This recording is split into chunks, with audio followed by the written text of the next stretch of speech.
And welcome back to my another video. तो आज के इस वीडियो में हम जिस टॉपिक को कवर करेंगे वो है प्लेट बाउंड्रीज। तो चलिए फिर वीडियो को स्टार्ट करते हैं। Plate boundaries are the surface stress of the zone of motion between two plates. यानी प्लेट बाउंड्रीज दो प्लेटों के बीच के गति के क्षेत्र के सतही निशान या सरफेस स्ट्रेसेस हैं। Plate boundaries are classified into 3 groups. और प्लेट बाउंड्रीज को हम लोग 3 समूहों में बांटते हैं। पहला है डाइवर्जेंट बाउंड्रीज, जिसे हम अपसारी सीमा कहते हैं, कन्वर्जेंट बाउंड्रीज जिन्हें अभिसरण सीमाएं कहते हैं, और ट्रांसफॉर्म फोल्ड बाउंड्रीज या फिर थर्ड हैं जिसे हम परिवर्तन भ्रंश सीमाएं कहते हैं। तो एक एक करके हम लोग तीनों बाउंड्रीज को कवर करेंगे। तो पहला है हम लोग का डाइवर्जेंट बाउंड्रीज।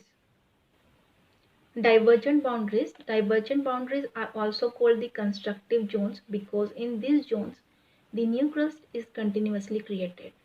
तो डाइवर्जेंट बाउंड्रीज या फिर अपसारी सीमा को रचनात्मक क्षेत्र भी कहा गया है, क्योंकि इस जोन में लगातार नई परतों का क्या होता है, निर्माण होते रहता है।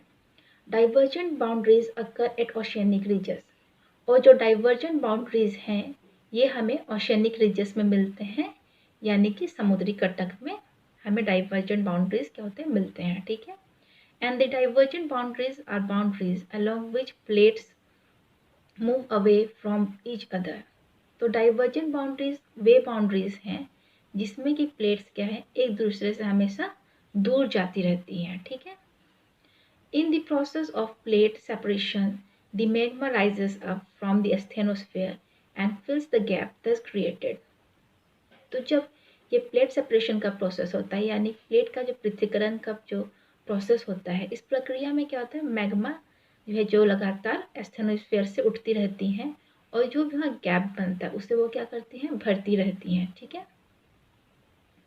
In this way new crust is created along the trailing edges of the diverging plates. जिन प्लेट्स के जो ट्रेलिंग एजेस हैं या फिर अनुगामी किरणें हैं, यहाँ पे नई परतों का निर्माण क्या होता है, होता रहता है।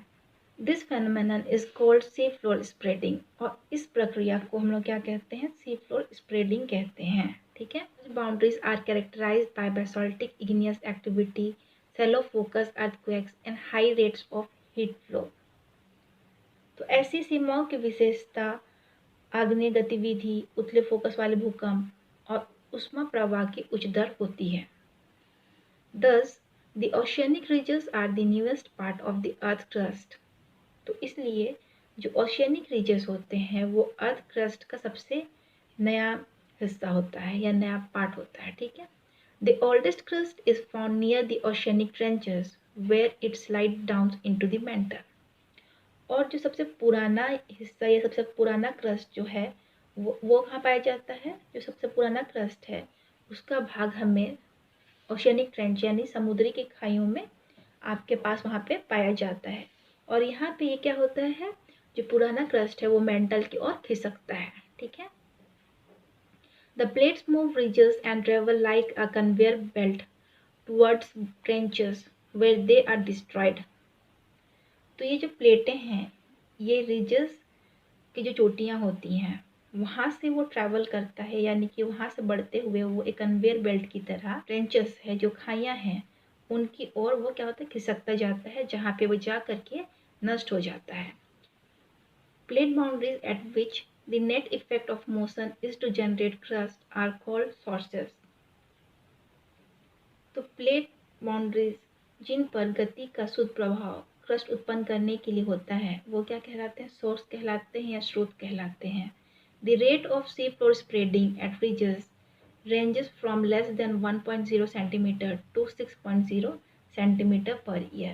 तो जो सी फ्लोर स्प्रेडिंग है उसके रीजस पर फैलने की जो दर होती है वो प्रति वर्ष 1.0 सेंटीमीटर से 6.0 सेंटीमीटर से कम होती है। ठीक है। तो ये है हम लोग का डाइवर्जेंट बाउंड्रीज। अब हम लोग एक डायग्राम के द्वारा इससे समझने की कोशिश करते हैं। तो ये देखिए, ये है डाइवर्जेंट प्लेट बाउंड्रीज का डायग्राम। यहाँ पे आप देख सकते हैं कि यहाँ पे जो दो प्लेट हैं वो एक दूसरे से क्या हो रहे हैं, अलग हो रहे हैं। ठीक है। एक दूसरे की विपरीत दिशाओं में जा रहे हैं। तो यहाँ पे जब ये जो प्लेट्स एक दूसरे से मूव करते हैं तो यहाँ पे एक गैप बनता है और इस गैप को भरने के लिए नीचे से मैग्मा क्या होता है, लगातार आता रहता है और यहाँ पे इस गैप को भरता रहता है। इसलिए ये जो ओशियनिक रिज होता है, यहाँ पे आपके जो सबसे नियरेस्ट क्रस्ट है वो पाए जाते हैं। ठीक है, अब हमारा दूसरा है कन्वर्जेंट बाउंड्रीज या फिर अभिसरण सीमाएं। The convergent boundaries are boundaries along which two plates approach each other and the leading edge of one slips down under the other at an angle of about 45 degree। तो अभिसरण सीमाएं या फिर convergent सीमाएं वे सीमाएं हैं जिनके साथ प्लेटें एक दूसरे के पास आती हैं और एक का अग्रणी किनारा जो है लगभग 45 डिग्री के कोण पर एक दूसरे के नीचे खिसक जाता है। ठीक है, These boundaries are also called the destructive boundaries or subduction zone। और इन सीमाओं को विनाशकारी सीमाएं या सबडक्शन क्षेत्र भी कहा जाता है। They occur at the deep trenches। और ये क्या होते हैं, डीप ट्रेंचेस में पाए जाते हैं या घटित होते हैं इस तरह की घटनाएं। ठीक है, and the dipping plates sink into the asthenosphere where lithosphere melts to produce magma। और डीप में जो जाने वाली प्लेट्स हैं वो एस्थेनोस्फीयर में डूब जाती हैं, जहाँ पे लिथोस्फीयर मैग्मा का उत्पादन करने के लिए वो क्या होते हैं, पिघल जाते हैं। ठीक है, Thus trenches are the areas where plate edges are destroyed। तो इस तरह से ट्रेंचेस वे जगह हैं या ये वे एरिया है जहाँ पे कि प्लेटें क्या होते हैं, प्लेट के जो एजेस हैं वो क्या होते हैं, नष्ट हो जाते हैं। The plate boundaries at which the net effect of the motion is to destroy surface areas are called sinks। तो प्लेट बाउंड्रीज जिन पर गति का शुद्ध प्रभाव सतह क्षेत्रों को नष्ट करना होता है उन्हें क्या कहते हैं, सिंक्स कहते हैं। ठीक है, Since the surface areas of the earth does not change, the amount of crust created at the oceanic ridges is balanced by that destroyed at the trenches। क्योंकि पृथ्वी का सरफेस एरिया है वो कभी भी नहीं बदलता है, ओशियनिक रिजेस पर क्रस्ट की मात्रा ट्रेंचेस पर नष्ट होने से संतुलित होती है। क्योंकि यहाँ पे आप देखते हैं कि ओशियनिक रिज पर क्या होता है, नए क्रस्ट जो है वो निर्माण हो रहे हैं और वो ही जा कर के उसको पुराने क्रस्ट हैं जो ट्रेंचेस पर डिस्ट्रॉय हो रहे हैं। इस तरह से उसकी जो मात्रा होती है क्रस्ट की वो क्या होती है, बैलेंस रहती है। ठीक है, The convergent boundaries are characterized by basaltic and andesitic volcanism, deep focus earthquakes and fold mountain ranges। और convergent boundaries की विशेषता basaltic और andesitic ज्वालामुखी, गहरा फोकस वाले भूकंप और फोल्ड माउंटेन रेंजेस हैं। ठीक है, तो इसे भी हम एक डायग्राम के द्वारा समझ लेते हैं। तो ये देखिए, ये है कन्वर्जेंट प्लेट बाउंड्रीज का डायग्राम।